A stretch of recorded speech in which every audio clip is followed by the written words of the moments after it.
आज जिस भूमि पर हम बैठे हैं यह अद्भुत है।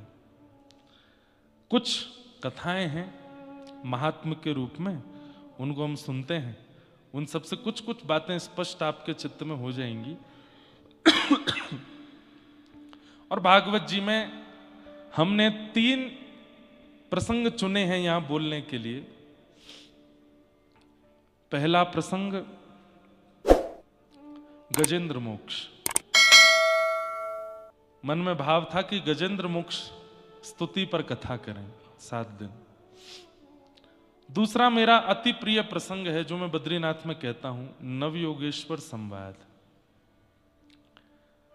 राजा निमि को जो योगेश्वरों ने ज्ञान उपदेश किया, इस स्थान का नाम नेपाल है पर इसका पूर्व नाम निमिपाल है, क्योंकि निमि महाराज ने इसका पालन किया, इसलिए निमिपाल अब अपभ्रंश होकर नेपाल हो गया।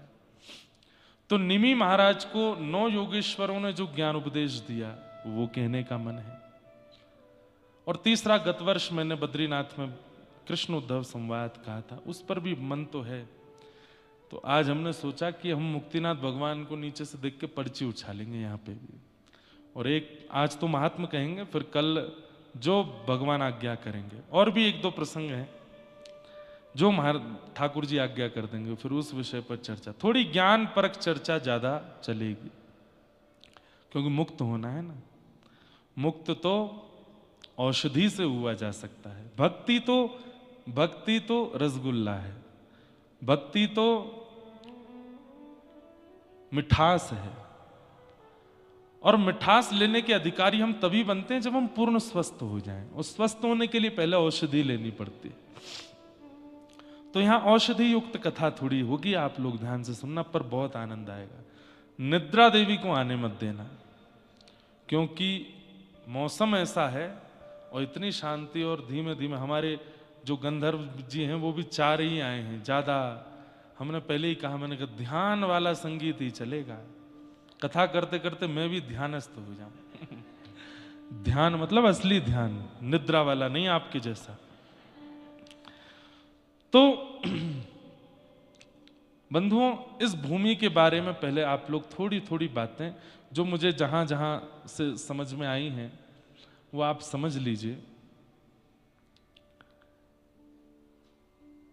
इस पूरे क्षेत्र को मुक्तिनाथ कहते हैं। कितना बड़ा ये क्षेत्र है? तो कहते हैं 12 कोश तक, 12 कोश उत्तर पूर्व पश्चिम दक्षिण, एक कोश में 3 किलोमीटर होते हैं। तो 12 कोश तक जितना भी है ये सब मुक्तिनाथ क्षेत्र है, दामोदर कुंड से। ये संपूर्ण शालिग्राम भगवान का ही स्थान है। इसलिए हमारे भाष्यकार शेषावतार रामानुज स्वामी जी जब यहां आए तो उन्होंने देखा कि ये तो सब शालिग्राम है। अब ऐसा करना नहीं है, लेकिन उन्होंने क्या किया वो सुन लीजिए। वो चल करके नहीं आए मुक्तिनाथ, घुटने पर आए। क्यों? शालिग्राम जी पर हम चरण कैसे रख सकते? मेरे मन में संशय आया कि हम भी तो चल रहे हैं। अच्छा, एक बात और कहूं, कई जगह ऐसा भी प्रमाण है कि मुक्तिनाथ दर्शन करिए तुरंत जाइए, यहां रुकने का विधान भी नहीं है। क्यों? शालिग्राम है। लेकिन हम तो 7 दिन रुकने वाले हैं, तो फिर इसके पीछे क्या? तब हमने कुछ आचार्यों से पूछा तो आचार्यों ने कहा, ज्ञानी ध्यानी जो होते हैं उन लोगों को अपराध बोध होता है, पर बालक जब मां की गोद में होता है वहीं सो जाता है, वहीं वमन कर देता है, वहीं मलमूत्र त्याग देता है। आप ये सोच करके मुक्तिनाथ में विराजो कि ये हमारी मां है, शालिग्राम भगवान हमारी मैया हैं और हम उनकी गोद में बैठे। इस भाव से अगर यहां रहोगे तो दोष नहीं है। तो रामानुजाचार्य जी तो यहां आए थे, वो तो घुटने के बल चल करके आए। सोचिए कहां से घुटने के बल चल के आए होंगे।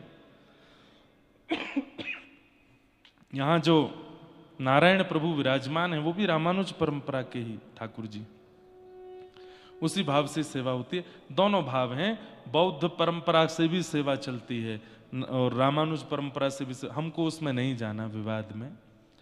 सब जगह ये थोड़ा थोड़ा ऐसा होता है। बद्रीनाथ में भी पहले ऐसा था कि वहां पर भी बौद्ध लोगों का ऐसा कहना था कि ये बुद्ध भगवान का स्थान है। और जो बद्री विशाल भगवान थे उनको गंगा जी में प्रवाहित कर दिया था। फिर आद्य गुरु शंकराचार्य भगवान को स्वप्न हुआ, तब वे गए और जाकर के उनको गंगा जी से निकाल करके स्थापित किया। यहां पर भी ऐसा ही है। तो भीतर जो सेवा में आप लोगों ने अगर आज सुबह दर्शन किए हो, एक माता जी होंगे, वो एक विशेष समाज है यहाँ का। उस समाज की दूसरी कन्या, वो अविवाहिता होती हैं, वो विवाह नहीं करती हैं, आद्योपांत जीवन पर्यंत ब्रह्मचारिणी रहती हैं, वही ठाकुर जी की सेवा करती हैं। परंतु वो ब्राह्मण क्षत्रिय वैश्य में नहीं होती। यहां ठाकुर जी ने ये बता दिया कि हम सबके हैं भैया। कई लोग हम पर प्रश्न उठा लेते हैं कि आप तो केवल उनके हो, आप तो केवल उनके हो, आप तो केवल उन्हीं की सेवा। नहीं, सबके यथा उचित, जहां जहां ठाकुर जी सबकी सेवा। जगन्नाथपुरी में रामानुजाचार्य जी गए, पंडा पुजारियों को बाहर कर दिया, बोले तुम लोग कैसे सेवा करते हो, हम करेंगे सेवा। तो जगन्नाथ प्रभु भावुक हो गए और रामानुजाचार्य जी से गए, दक्षिण में श्रीरंगम में सेवा कीजिए, तिरुनारायण में मेरी सेवा कीजिए, पर यहां उनसे ही मुझे करवाने दीजिए, मुझे उनकी सेवा ही प्रिय है। न जाने कौन से गुण पर दयानिधि रीझ जाते हैं। तो यहां पर भी निश्चित ही वो जो माताएं सेवा करती हैं, उनके पूर्व के कोई होंगे ऐसे, उन्होंने कुछ ऐसा नियम किया होगा कि उससे आज तक रीझ रहे हैं ठाकुर जी, आज तक ठाकुर जी वो सेवा स्वीकार कर रहे हैं।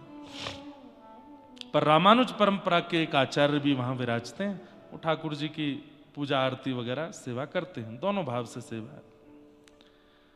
तो थोड़ा बौद्ध मत भी यहां है और वैष्णव मत भी यहां है, पर हमको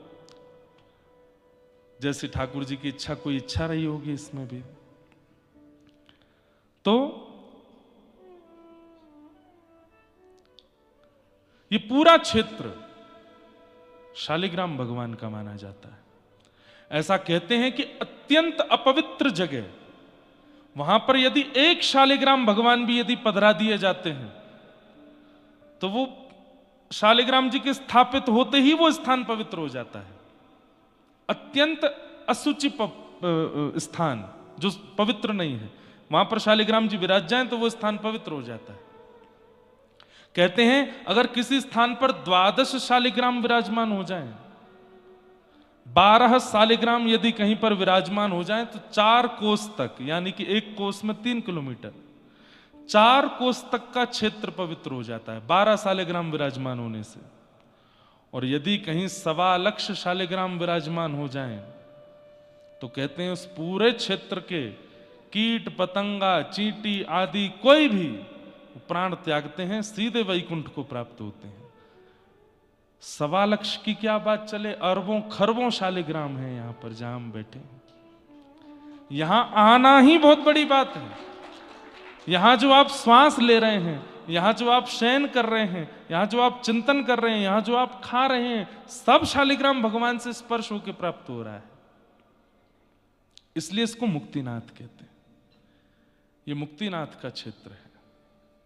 शालिग्राम भगवान कैसे प्रकट हुए, ये कथा भी लगभग सबको पता ही होगी, लेकिन दोहरा देते हैं। जलंधर नाम का एक राक्षस था, भगवान शिव के रोष से प्रकट हुआ था, क्रोध से।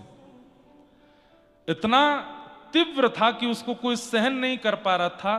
तब समुद्र नारायण भगवान ने उसको स्वीकार किया, अपने अंदर समाविष्ट किया, और कालांतर में वो समुद्र से प्रकट हुआ, इसलिए वो समुद्र का पुत्र माना गया, जलंधर। लक्ष्मी जी उसकी बहन हुई, भगवान से लक्ष्मी जी का विवाह हुआ, इसलिए जलंधर भगवान का इनडायरेक्ट वे में साला भी लगता था। लेकिन भगवान पहले ही कह चुके हैं, शिव द्रोही मम दास कहावा, सोनर सपने हूं मोह न पावा। बहुत ध्यान से सुनते रहिएगा, एक एक प्रसंग, एक एक भाव। लक्ष्मी जी का भाई है, भगवान का साला है, समुद्र का पुत्र है, स्वयं महादेव के ही मस्तिष्क से प्रकट हुआ है, रोष से प्रकट हुआ है। लेकिन उसके मन में इच्छा प्रकट हो गई पार्वती जी के पातिव्रत को नष्ट करने की। और उसके लिए उसने शिव रूप धारण किया। लोग बाग भगवान पर प्रश्न उठाते हैं कि भगवान ने वृंदा के पातिव्रत धर्म को क्यों नष्ट किया। उससे पूर्व की कथा सुनना जरूरी है, क्योंकि जलंधर ने जो किया था वो पाप नहीं, वो महापाप की श्रेणी में आता है। महादेव का रूप धारण करके पार्वती जी का पातिव्रत नष्ट करने के लिए चला था। पार्वती जी कौन है? अगर महादेव से जलंधर प्रादुर्भाव हुआ तो महादेव उसके पिता हैं और पार्वती उसकी मैया है।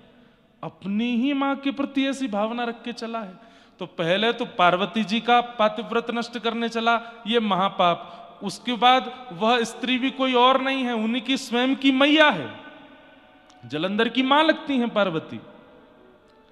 महा महा महा महा महापाप की श्रेणी में जलंधर पहुंच गया है। महादेव का रूप धारण करके पार्वती जी के सन्मुख गया, लेकिन पार्वती जी का सौंदर्य देख ही नहीं पाया। इतनी सुंदर पार्वती जी, वहीं मूर्छित होकर गिर पड़ा।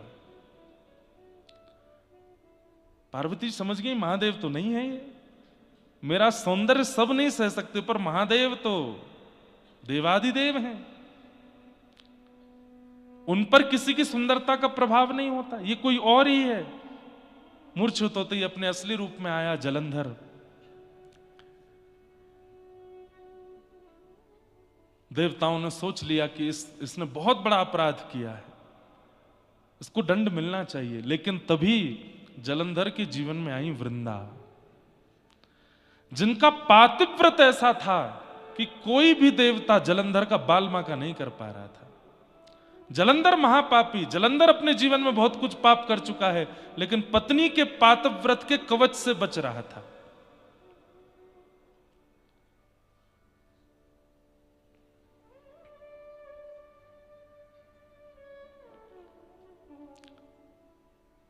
ठाकुर जी को जब ये बात पता चली तो भगवान बोले ठीक है, ये काम हम कर सकते हैं। तब किसी ने कहा वृंदा को बहुत कष्ट होगा, वृंदा को बहुत पीड़ा होगी। तो ठाकुर जी बोले जीवन भर वृंदा को हम सुख प्रदान करने के लिए तैयार हैं, परंतु जलंधर ने जो पाप किया है उसका दंड उसको मिलना चाहिए। और बंधुओं, एक बात बड़ी स्पष्ट समझ लीजिएगा, मेरी बात को अन्यथा मत लीजिएगा, बहुत ध्यान से सुनिएगा। ये जो विवाह होता है ना, विवाह के बाद कन्या के हाथ में जिस वर का हाथ दिया जाता है वो साक्षात नारायण स्वरूप है और कन्या लक्ष्मी स्वरूप है। यदि कन्या उस वर के प्रति नारायण बुद्धि रख के, परब्रह्म बुद्धि रख के, पति परमेश्वर होते हैं ना, उनको परमेश्वर मान करके यदि सेवा करे और उनके प्रति कोई दोष ना रख के उनके प्रति पूर्ण समर्पण कर दे, तो भगवान कहते हैं जिस प्रकार लड्डू गोपाल की सेवा करते हैं, घर में राधा कृष्ण की सेवा करते हैं, जगन्नाथ जी की सेवा करते हैं, सेवा करते करते करते करते एक दिन मैं इतना प्रसन्न हो जाता हूं कि वह विग्रह की आवश्यकता नहीं होती, मैं स्वयं प्रकट हो जाता हूं। भगवान कहते हैं संसार में जितने भी पति हैं वो सब मेरे विग्रह हैं, उनके प्रति पत्नी का क्या भाव होता है मैं देखता हूं, और जब मुझे लगता है कि ये पूर्ण समर्पण से बिल्कुल त्याग में होकर के उसकी सेवा कर रही हैं, तब उस पति विग्रह को हटा के मैं आ जाता हूं, मैं ही उसको स्वीकार कर लेता हूं। पति विग्रह है, जैसे विग्रह की घर में सेवा होती है ऐसी सेवा वेवा कर दिया करो उसकी, उसके पाम दबा दो, उसको खाना पीना खिला दो, उससे प्रेम से बात कर लो। आजकल वुमेन एम्पावरमेंट वाले इसको बहुत गलत लेते हैं। क्यों? पति क्यों नहीं कर सकता? क्योंकि पत्नी उसको लक्ष्मी जी नहीं मिलेंगी ना, आपको ही नारायण मिलने वाले। और इस बात का प्रमाण वृंदा की कथा। वृंदा का पातिव्रत ऐसा है, जलंधर के, क्या वृंदा नहीं जानती कि जलंधर ठीक नहीं है? जानती है, लेकिन फिर भी पति हैं मेरे, और उस पातिव्रत का पूर्ण रूपेण पालन कर रही है। देवताओं ने जाके भगवान से कहा प्रभु आप जलंधर का रूप बना करके जाएंगे, संसार आप पर प्रश्न उठाएगा। भगवान बोले नहीं, पतिव्रता नारी के पातिव्रत का फल ही यही है कि विग्रह पति का अंतर्ध्यान होना और मेरी प्राप्ति हो जाना, और वृंदा को अब मेरी प्राप्ति होगी। और भगवान जलंधर का रूप धारण करके चले गए। वहां जलंधर युद्ध भूमि में था, बड़े बड़े बाण भी उसका बाल बाका नहीं कर पाते थे। क्यों? वृंदा का पातिव्रत।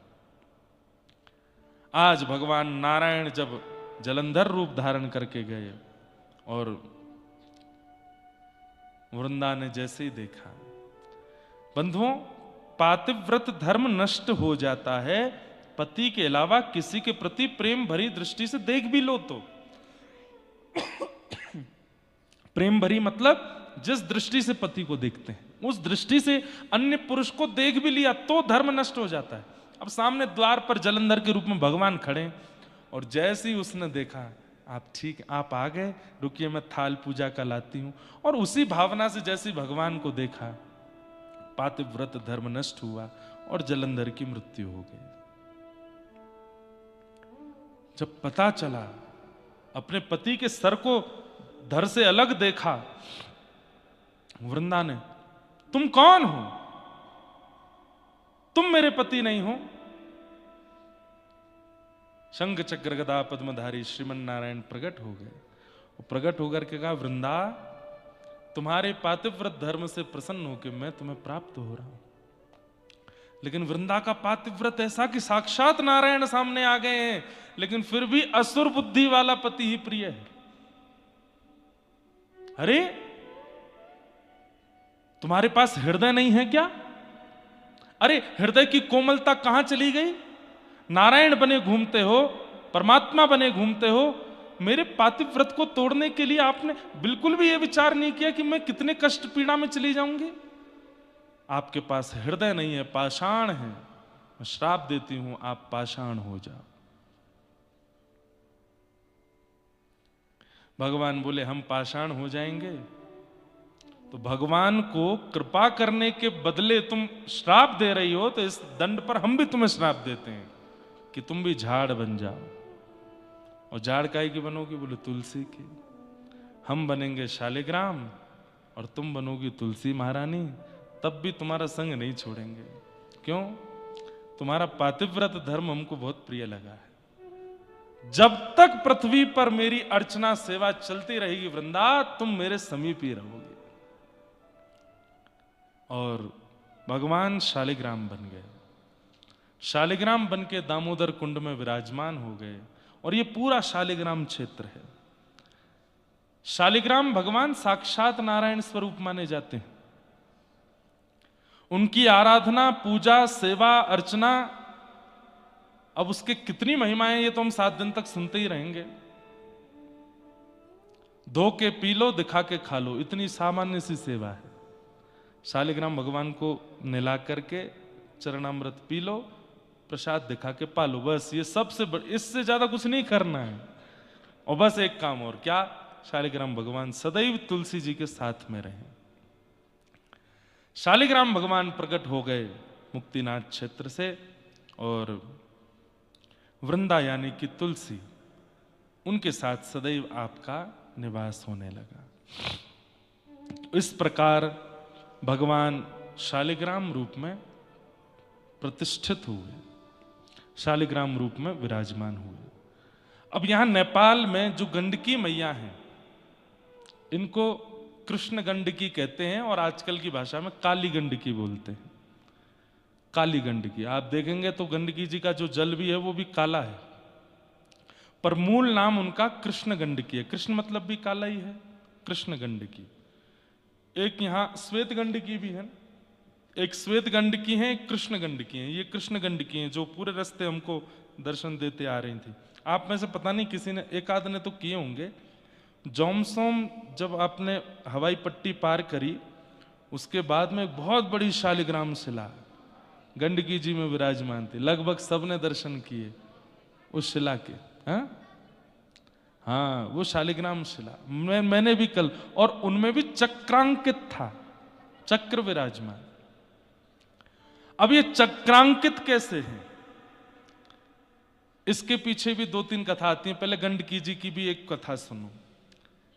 शालिग्राम भगवान का एक और नाम है, क्या? गंडकी नंदन। क्या नाम है? हाँ, क्योंकि गंडकी जो थी ये पूर्व जन्म में एक वैश्या थी, और किसी कारणवश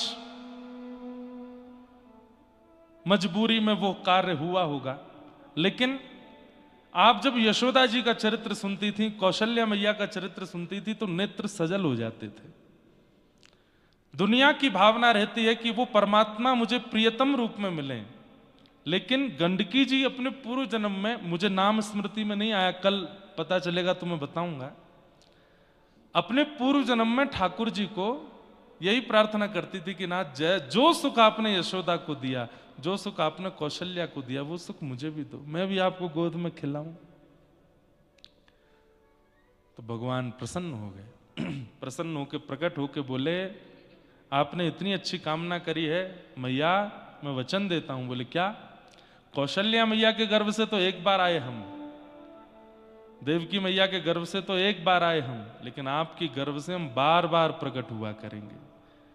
कालांतर में हमारे रास विहार के समय, ध्यान से सुनिए, जब हम किशोरी जी के साथ रास विहार कर रहे होंगे, जब हम सियाजू के साथ रास विहार कर रहे होंगे, रास करते करते करते करते करते करते जब हमारे श्रम जल यहां, इसको गंडूश बोलते, वैसे कुल्ला मतलब मुंह भर के ऐसे कुल्ला करना, उसको गंडूश कहते हैं। पर इस क्षेत्र में जब पसीना आवेगा, प्रश्वेत आवेंगे, और वो जब यहां से गिरेंगे, गाल से नीचे जो बिंदु गिरेगा वही आपका रूप होगा। गंड क्षेत्र से प्रकट हुई, इसलिए उनका नाम है गंडकी। भगवान के गालों से उनका प्रादुर्भाव है। ये वही है जो पूर्व जन्म में भगवान को कह रही थी कि हमारे लिए पुत्र बनो, और ठाकुर जी बोले हम आपके लिए पुत्र रूप में शालिग्राम बन के आएंगे, और मैया आपकी ही कल कल लहरों में हम झूलते रहेंगे, कभी इधर कभी उधर, कभी ऐसी झुलाती रहना हमको, हम आपकी ही गोद में रहेंगे। तो मैया की इच्छा पूरी करके यहाँ गंडकी मैया प्रकट हुई, भगवान के गालों से प्रकट हुई, और प्रश्वेत का बिंदु है, पसीने के बिंदु, और उससे गंडकी मैया, और इन्हीं के भीतर से शालिग्राम भगवान, जो इनको वरदान दिया था उस भाव से। अब तीसरी कथा सुनो। एक राक्षस था, तो वो राक्षस हिमालय पर बैठ करके तपस्या कर रहा था।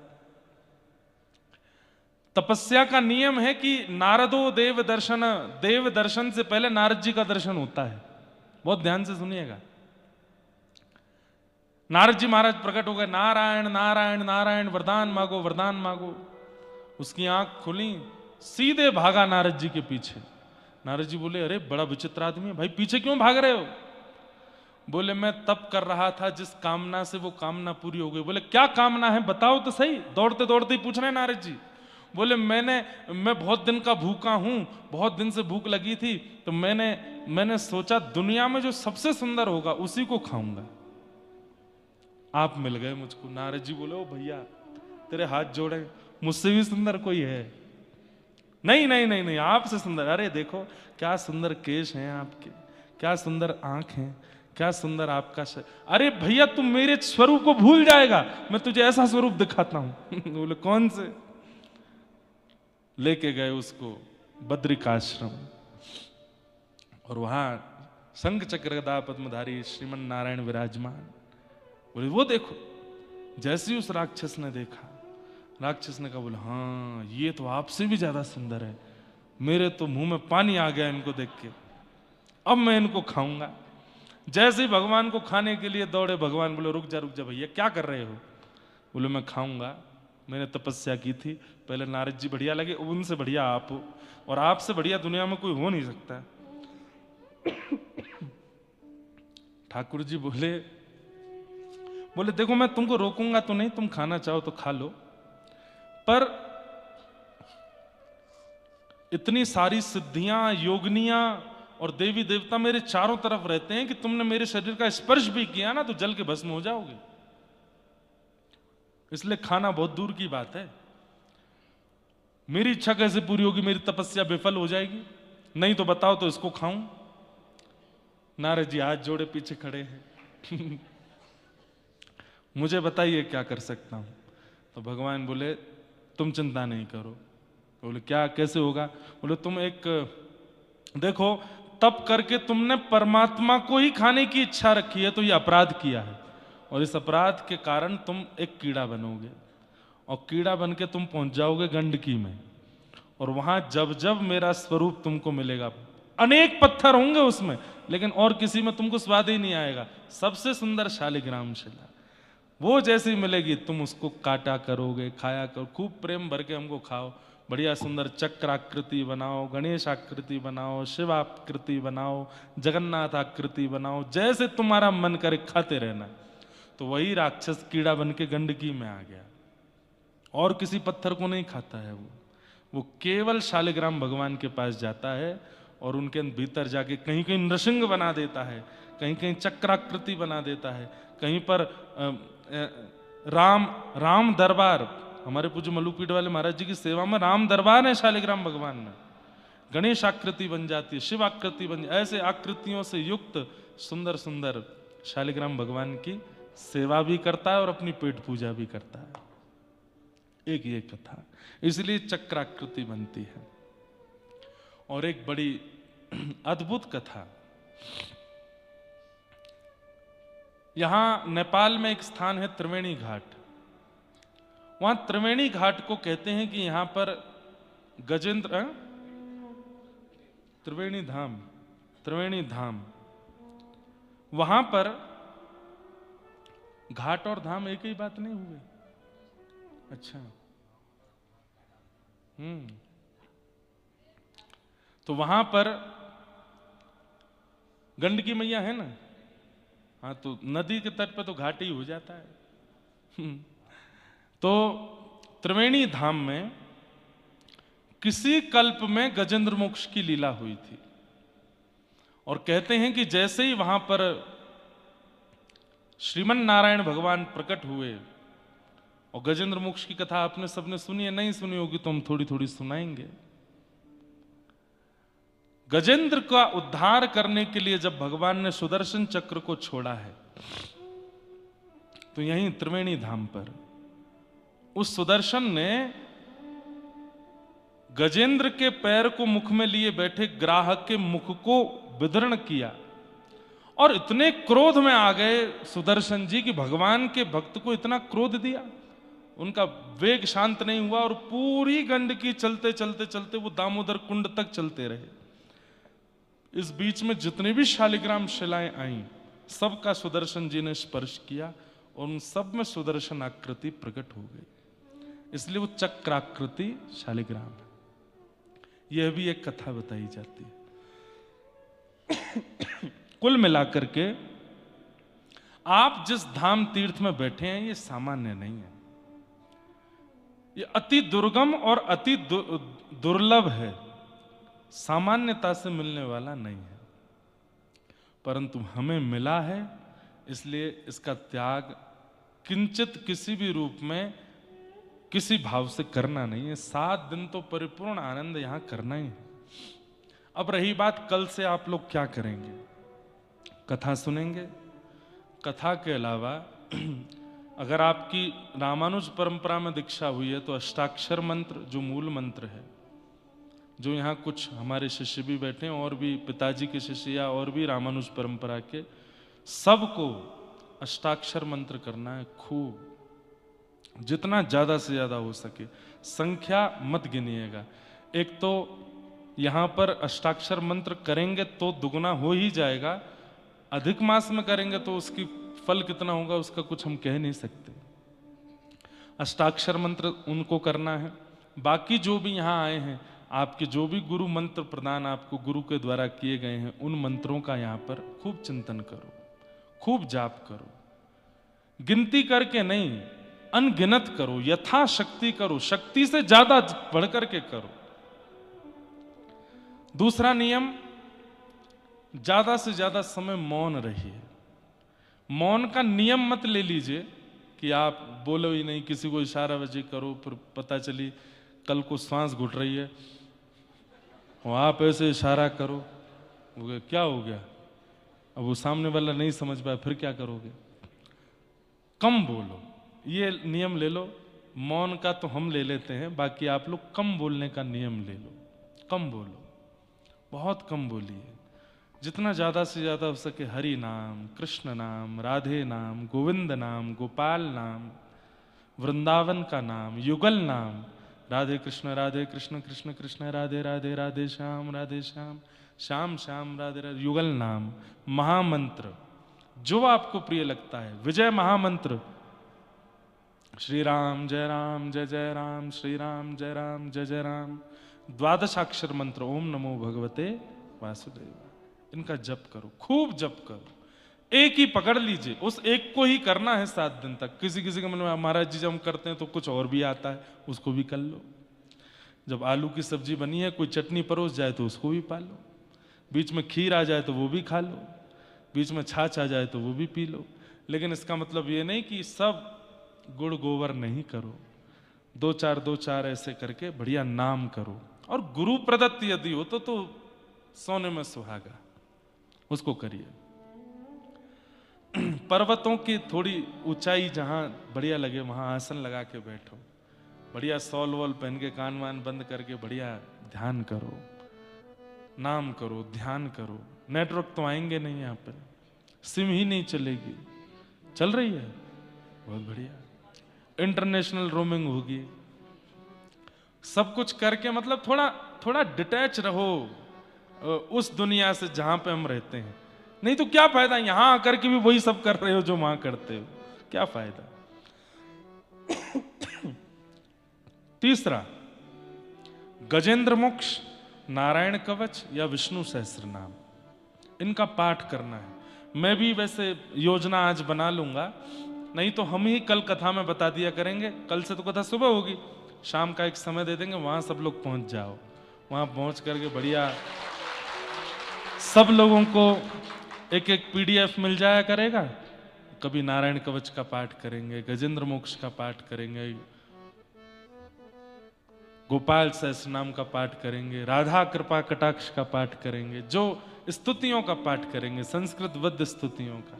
अच्छा आनंद रहेगा यहाँ पर। और अगर हम नहीं बता पाए कल तो अपने आप कर लेना। तो वो सब भाव है, क्योंकि हम कुछ और भी खोजने आए हैं यहाँ पे, तो वो उसमें भी व्यस्त हो सकते हैं। ये सब आपको नियम क्रम करने हैं। और जाने से पूर्व सोच के समझ के पूछ करके, भाई लोग यज्ञोपवीत धारण करके ही आप शालिग्राम जी की सेवा कर सकते हो। यदि यज्ञोपवीत धारण नहीं करते हैं तो शालिग्राम भगवान की सेवा का अधिकार नहीं। इसलिए जब अधिक मास पूर्ण हो जाए उसके बाद यज्ञोपवीत कराइए, उसके बाद शालिग्राम भगवान सेवा करिए। शालिग्राम भगवान की सेवा में और क्या क्या नियम आदि सब होते हैं वो सब हम सब बताएंगे कथाओं में। माताएं बहनों को परहेज करना चाहिए। शालिग्राम भगवान की सेवा में सेवा की सब सामग्री आप प्रकट कर सकते हो। ठाकुर जी के लिए भोग आप प्रकट कर सकते हो, ठाकुर जी के लिए चंदन आप घिस सकते हो, ठाकुर जी के लिए कई शालिग्राम भगवान वस्त्र भी पहनते हैं तो वस्त्र आप बना सकते हो। पर स्पर्श करके सेवा का अधिकार हम पुरुषों को नहीं बोल रहे हैं, उसी को है जो यज्ञोपवीत पहनता हो। अब यज्ञोपवीत पहनने के लिए आपको गायत्री दीक्षा लेनी पड़ेगी। गायत्री दीक्षा जब महापुरुष देंगे उसके बाद ही यज्ञोपवीत होगा। नहीं तो सबसे सरल सेवा शालिग्राम भगवान की है, बस ये थोड़े नियम का पालन करना पड़ेगा। इसमें किसी भी प्रकार की छूट या कटौती नहीं है, ये करना ही पड़ेगा। तो कल हम बताएंगे कि शालिग्राम भगवान कहाँ कैसे प्राप्त होते हैं। वैसे तो दामोदर कुंड जो है वहां जाने का रास्ता थोड़ा दुर्गम है, ट्रैकिंग करके लोग जाते हैं, कई लोग 1 दिन में भी पहुंच जाते हैं, कई 2 दिन में भी पहुंचते हैं। पर हेलीकॉप्टर की भी एक सेवा जोमसोम से चलती है और वो हेलीकॉप्टर आपको लेकर के जाएगा, दामोदर कुंड दर्शन करा के तुरंत लेके नीचे आता। कहते हैं वहां हेलीकॉप्टर बंद नहीं होता, बंद हुआ तो चालू नहीं हो पाएगा, इतना कम टेम्परेचर और सब है, अब भगवान जाने। और ये भी हमने सुना है कि दामोदर कुंड में आप तुलसी पत्र हाथ में लेकर के जैसे ही पधराते हैं, शालिग्राम भगवान अपने आप आकर के श्री तुलसी जी का स्पर्श कर लेते हैं। अब ये तो वहां जाके देखेंगे, अनुभव करेंगे कैसे है क्या है। शालिग्राम का अर्थ क्या होता है? शाली का मतलब होता है, अब कई लोग शालेग्राम बोलते हैं, कई शालिग्राम बोलते हैं, पर जो भी कहें इसका अर्थ क्या है? समस्त देवताओं का समूह जहां विराजमान है उनको शालिग्राम कहते हैं। सारे देवता विराजमान हैं उनके अंदर। किसी का आवाहन, जैसे गऊ में किसी का आवाहन नहीं करना पड़ता, सब देवता उसके अंदर विराजमान हैं, ऐसी शालिग्राम भगवान। सारे देवता जिसके अंदर विराजमान हैं वही शालिग्राम। अब एक अंतिम बात पे आऊं मैं, फिर उसके बाद महात्मा कह के विश्राम करेंगे। विश्व में जहां कहीं भी आप भगवान का दर्शन कर रहे हो, अगर वो शालिग्राम निर्मित हैं तो उन सबका जन्म स्थान मुक्तिनाथ धाम है, वो यहीं से ही गए हैं। बद्रिकाश्रम में बद्री विशाल भगवान शालिग्राम स्वरूप है, कहीं ना कहीं से पूर्व में वे भी मुक्तिनाथ धाम से गए। श्री जगन्नाथ महाप्रभु के हृदय में जीवित शालिग्राम है, जीवित शालिग्राम विराजमान है, जो कि पहले नील माधव भगवान थे और उनकी विस्तार से कथा हम सुनाएंगे जून में, 28, 29, 30 जून जगन्नाथपुरी में। वे शालिग्राम भगवान भी यहीं से गए। हमारे तिरुनारायण तिरुपति बालाजी वे भी शालिग्राम स्वरूप हैं। हमारे श्री रंगनाथ भगवान जो कि दक्षिण में विराजमान है, उनका तो पूरा मंदिर ही शालिग्राम का है, वे भी यहीं से गए हैं। वृंदावन के राधा रमण लाल वे भी यहीं से गए हैं, श्री राधा रमण लाल भी यहीं से ही गए हैं। श्री गोपाल भट्ट गोस्वामी जी, आप श्रीरंगम में वेंकट भट्ट नाम के एक ब्राह्मण थे, उनके पुत्र हैं श्री गोपाल भट्ट जी। वेंकट भट्ट जी श्री रंगनाथ भगवान की सेवा करते थे, और एक दिन रंगनाथ भगवान की सेवा करते करते आपने जब पीछे देखा दर्शनार्थियों में उत्ताल नृत्य कर रहे थे चैतन्य महाप्रभु, उनके रूप को देखकर के वेंकट भट्ट जी बड़े प्रभावित हुए और उन्होंने निवेदन किया, कहां से आए भगवान? तो कहा कि हम बंगाल से आए हैं, जगन्नाथपुरी से आए हैं। बोले हमारे घर चलिए ना, प्रसाद आदि पाइएगा, वहीं निवास कीजिएगा। तब श्री चैतन्य महाप्रभु वेंकट भट्ट जी के यहाँ गए और उन्हीं के छोटे पुत्र हैं श्री गोपाल भट्ट। उन्होंने जैसे ही चैतन्य महाप्रभु को देखा, बस मन लग गया। चैतन्य महाप्रभु ने गोपाल भट्ट जी को अपनी गोद में बिठाया, खूब स्नेह प्रेम दिया। गोपाल भट्ट जी को पता नहीं क्यों ऐसा लगा कि मेरे सर्वस्व मुझे मिल गए हों। छोटी अवस्था में भी उनको ही देख रहे हैं, उन्हीं को पकड़ रहे हैं, उनके पास ही बैठ रहे हैं। अगले दिन चैतन्य महाप्रभु ने इच्छा प्रकट की कि अब मैं आगे की यात्रा पर जाऊं। तो वेंकट भट्ट जी ने कहा, भगवान कैसे जाएंगे? बोले क्यों? बोले चातुर्मास प्रारंभ हो गया, अब तो 4 महीना रहना पड़ेगा। तब 4 महीने आप वहीं रहे और श्री गोपाल भट्ट गोस्वामी जी को पूर्ण रूपेण भक्त बना दिया। 4 महीने आप तो रहते थे, गोपाल भट्ट जी वहीं आगे बैठ जाते थे, कभी उनको कुछ शिक्षा देते, कभी उनको कुछ बताते, कभी उनको कुछ समझाते। 4 महीना बाद ऐसी स्थिति हो गई जैसे मां के बाजार जाने पर बालक रोता है, ऐसे श्री गोपाल भट्ट जी रोने लगे। लेकिन चैतन्य महाप्रभु बोले, तुम चिंता मत करो, कुछ दिन अध्ययन करो, अध्ययन करने के बाद माता पिता की सेवा से निवृत्त होकर तुम वृंदावन चले जाना, और समय समय पर हम संदेश भेजते रहेंगे। 12 वर्ष गोपाल भट्ट गोस्वामी जी और माता पिता के पास रहे। फिर माता पिता के भगवत धाम गमन होने के बाद श्री गोपाल भट्ट जी वृंदावन आए, और वृंदावन में रूप सनातन गोस्वामी, जिन्होंने गोविंद देव और श्री मदन मोहन जी को प्रकट किया, वे भी चैतन्य महाप्रभु के शिष्य थे। उनके संग रह करके थोड़ी और वहां भक्ति भजन भावना की। चैतन्य महाप्रभु के एक दिन पत्र आया जगन्नाथपुरी से, और श्री गोपाल भट्ट जी को उन्होंने आज्ञा की कि अब हम चाहते हैं कि आप अपने भजन का फल चखो। कैसे? बोले अब वृंदावन से मुक्तिनाथ की यात्रा करो, श्री मुक्तिनाथ धाम जाओ और वहां जाकर के श्री मुक्ति नारायण भगवान का दर्शन करना। वहां के समस्त पर्वत जो हैं बंधुओं, ये सामने एक पर्वत है, उनको संभवतः धवलगिरी पर्वत कहते हैं, धवलागिरी, क्योंकि वो श्वेत है। और ये पीछे जो है नीलगिरी पर्वत है, ये पर्वत भी शालिग्राम स्वरूप ही हैं। तो इन पर्वतों का दर्शन करना और वहां जाकर के श्री गोविंद कुंड, श्री दामोदर कुंड में जाके स्नान करना और वहां जाकर के अपने सेवा के अनुरूप शालिग्राम भगवान को लेकर के आना। ये पत्र में चैतन्य महाप्रभु ने आज्ञा दी है श्री गोपाल भट्ट गोस्वामी जी को। तब गोपाल भट्ट गोस्वामी जी गए हैं ऊपर दामोदर कुंड पर जाकर के स्नान आदि किए, तो कहते हैं इतने असंख्य शालिग्राम प्रकट हो गए, मानो सब शालिग्राम भगवान कहने लगे हमको ले चलो, हमको ले चलो, हमको ले चलो। तब आप बड़े संशय में आ गए, कौन से शालिग्राम भगवान लेकर के जाऊं? तो आपने नेत्र बंद करके और श्री चैतन्य महाप्रभु का स्मरण किया, और स्मरण करते हुए नेत्र बंद अवस्था में ही शालिग्राम भगवान उठाए, और जो हाथ में आए उन्हीं को ही अपने माथे से हृदय से लगा के खूब उन्माद नृत्य किया दामोदर कुंड पर, और उन्हीं को लेकर के आप फिर मुक्तिनाथ से होते हुए वापस वृंदावन पहुंचे। वृंदावन जाकर के उन्हीं की सेवा करने लगे, उन्हीं को इत्र लगाते हैं, उन्हीं को घी लगाते हैं, उन्हीं को भोग लगाते हैं, उन्हीं का सब कुछ करते हैं। मन में बस इच्छा प्रकट हो गई कि नाथ, सब कथा जानते हैं, आपकी नासिका, आपके नेत्र, आपके कान, आपके हस्तकमल, आपके चरण कमल भी होंगे ना, मुझे दर्शन कराइए ना। आप जब प्रहलाद के लिए नृसिंह बन के आ सकते हैं, तो गोपाल भट्ट के लिए हाथ पैर मुख धारण करके क्यों नहीं आ सकते? और उसमें भी कहते हैं ना कि घाव पर नमक छिड़क दिया हमारे श्री हरिराम व्यास जी ने जाके। ये कोई ऐसी वाली बात नहीं है कि उन्होंने गलत किया, बल्कि बंधुओं आचार्यों की क्रिया तो और सहायक बनती है भगवत दर्शन में। उन्होंने जाकर के बस वहां कह दिया,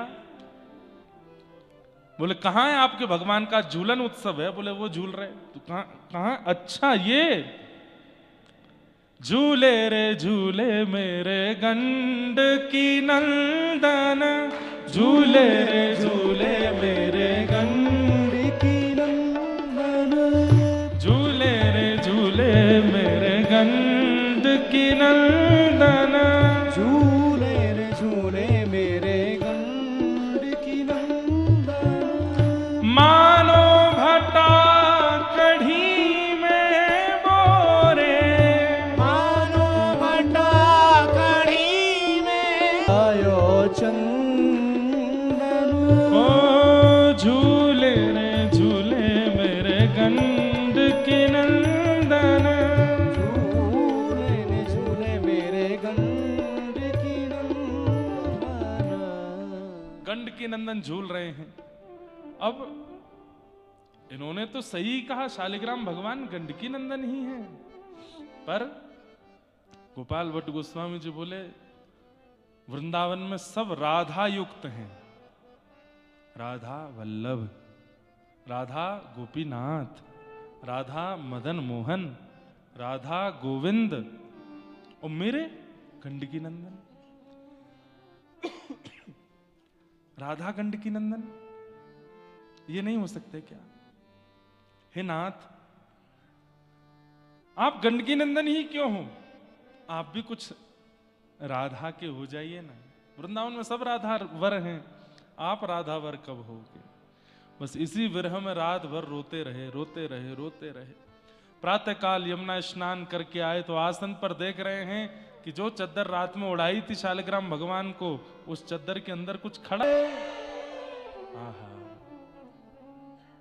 श्री गोपाल भट्ट, श्री गोपाल भट्ट जो की हृदय वेदना प्रगटो सारे ग्राम, हे रूप सुधा को खान हमारो, रूप सुधा को खान हमारो, वृंदावन में सब ते प्यारो, वृंदावन में सब ते न्यारो, ओ प्यारो राधा रमण झुलाल, वृंदावन मेरो वृंदावन, वृंदावन मेरो वृंदावन, हे श्री वृंदावन प्यारो वृंदावन, वृंदावन मेरो वृंदावन। मुक्तिनाथ सो चल के आए, मुक्तिनाथ सो चल के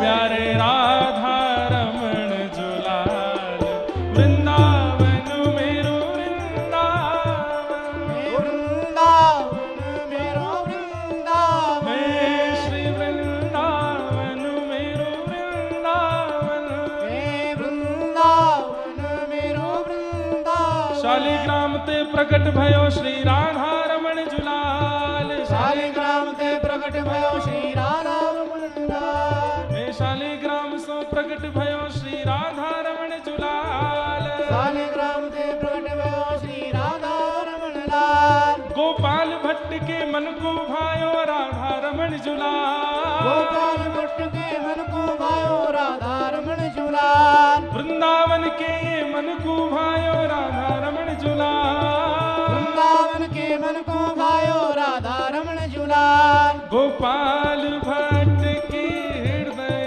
वेदना गोपाल भट्ट की हृदय वेदना प्रगटो शालिग्राम वृंदावन मेरो वृंदावन वृंदावन मेरो वृंदावन हे श्री वृंदावन प्यारो वृंदावन हे वृंदावन अरे मेरो वृंदावन हमें तो ऐसा लगता है कि मुक्तिनाथ में शालिग्राम रूपी बीज हैं और वृंदावन में जाकर के उस बीज का फल प्रकट हुआ है, उसी बीज का वृक्ष प्रकट हुआ है जिसका रस हम आप सब ले रहे हैं। जय राधे राधे जय राधे राधे श्री राधे राधे जय राधे राधे जय राधे राधे जय राधे राधे श्री राधे राधे राधे राधे जय राधे राधे जय राधे राधे श्री राधे राधे राधे राधे जय राधे राधे जय राधे राधे श्री राधे राधे राधे राधे जय जय राधा रमण हरि बोल जय जय राधा रमण हरि बोल जय जय राधा रमण हरि बोल जय जय राधा रमण हरि बोल ओ प्यारे राधा रमण हरि बोल मेरे राधा रमण हरि बोल प्यारे राधा रमण हरि बोल मेरे राधा रमण हरि बोल हे हरि बोल हरि बोल हरि बोल हरि बोल हे हरि बोल हरि बोल हरि बोल हरि बोल ओ जय जय राधा जय जय राधा जय जय राधा रमण हरि बोल जय जय राधा रमण हरि बोल जय जय राधा रमण हरि बोल जय जय राधा रमण हरि बोल प्यारे राधा रमण हरि बोल मेरे राधा रमण हरि बोल प्यारे राधा रमण हरि बोल श्री राधा राधा रमण हरि लाल की। श्री मुक्तिनाथ भगवान की। तो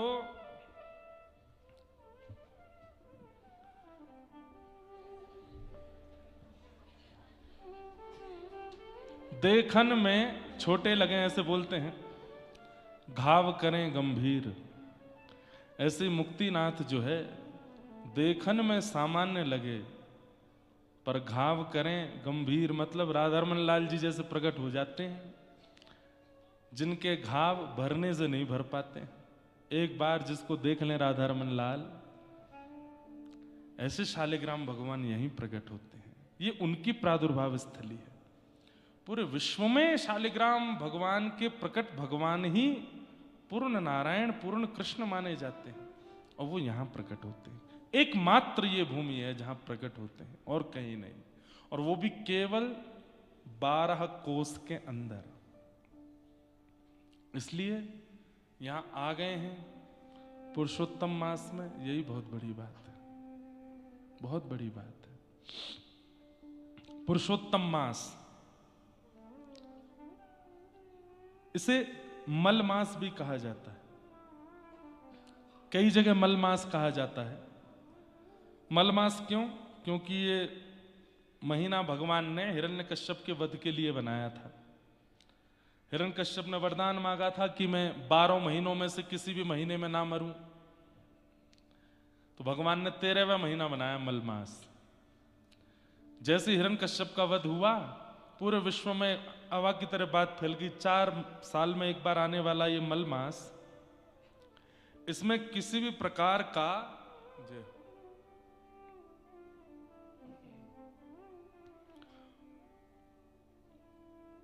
पुण्य कर्म नहीं करना है, कुछ भी अच्छा नहीं करना है, भजन साधन भी नहीं करना है, मलमास है।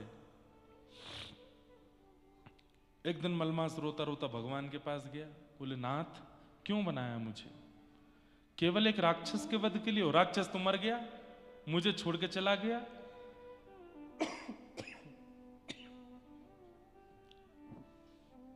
अब मेरी हालत, मुझे कोई स्वीकार नहीं करता। तब जिसको कोई स्वीकार नहीं करता उसको ठाकुर जी स्वीकार कर लेते हैं। भगवान ने कहा हम तुम्हें स्वीकार करते हैं और तुम्हारा नाम बदल दे रहे हैं। बोले क्या? बोले कोई श्रावण मास है, कोई आषाढ़ मास है, कोई मास है, लेकिन तुम्हारा नाम पुरुषोत्तम मास। तुम मेरा ही स्वरूप हो। नहीं नहीं भगवान, लोग बाग नहीं मानेंगे, आप भले ही नाम बदल दो। अरे नाम बदलने से व्यक्ति थोड़ी बदल जाएगा। लोग बाग सोचेंगे कि नाम बदल गया है, पर मास तो मल वाला ही रहेगा। ठाकुर जी बोले हम नियम बना देते हैं। बोले क्या? अगर कोई तुमको मलमास बोलेगा तो उसके पुण्य खत्म हो जाएंगे, इसलिए अधिक मास बोल लीजिए, पुरुषोत्तम मास बोल लीजिए, मल मास मत बोलिए। जबकि है मल मास, पर नहीं बोलना। ठाकुर जी ने मना कर दिया, नहीं अब इसको पुरुषोत्तम बोलना है। और अधिक मास कर दिया। बोले क्या? पहले था कि ये पुण्यों को क्षीण करता है, अब पुण्यों को अधिक कर देता है। हां, कोई मनवांछित क्रियाएं इस मास में नहीं करनी चाहिए। जैसे जीवन जीने के लिए जो जो मानवों की उपयुक्त क्रियाएं होती हैं, उसमें विवाह का क्रम नहीं करना चाहिए। नव गृह प्रवेश, नव गाड़ी, नव वस्तु, नव व्यापार आदि आदि इन सब का नहीं कुछ करना चाहिए, जिससे आपका जीवन यापन होता है। उन सब के लिए नहीं, ये मास केवल और केवल भगवत प्राप्ति के लिए। ठाकुर जी ने कहा इस मास में और कोई काम नहीं करना, केवल मेरा भजन करो। और वृंदावन में तो एक अलग परपाटी है। क्या? पहले से लेके 30 दिन तक सारे उत्सव जो साल भर में मनाए जाते हैं, वो सारे उत्सव 1 महीना में मना लिए जाते हैं। मतलब किसी महीने को भगवान ने झूलन उत्सव प्रदान किया, किसी महीने को होली प्रदान की, किसी महीने को दीपावली प्रदान की, किसी महीने को रक्षाबंधन प्रदान की, किसी महीने को अक्षय तृतीया प्रदान की। लेकिन इस पुरुषोत्तम मास को भगवान ने सारे उत्सव दे दिए। एक दिन भी खाली नहीं रहते ठाकुर जी। हमारे गिरधर लाल जी के 2 दिन उत्सव तो मैं करके आया, बाकी घर में अंदर चल रहे हैं ठाकुर जी के उत्सव। अब जब हमारी कथा है वृंदावन में, यहां से जाके आगरा में कथा, आगरा के बाद वृंदावन में कथा है 7 से 13 जून, तब फिर प्रकट उत्सव फिर से होंगे लाल जी के। ये मास केवल और केवल भगवत आराधन करने के लिए है, और किसी भी प्रकार की इसमें क्रियाएं नहीं की जाती। जितना हो सके भजन करो, साधन करो, ठाकुर जी की सेवा करो। और मैं फिर कह दूं, थोड़ा इतरा लो जो मुक्तिनाथ आ गए हो, क्योंकि इस समय जो आपको मिला है वो किसी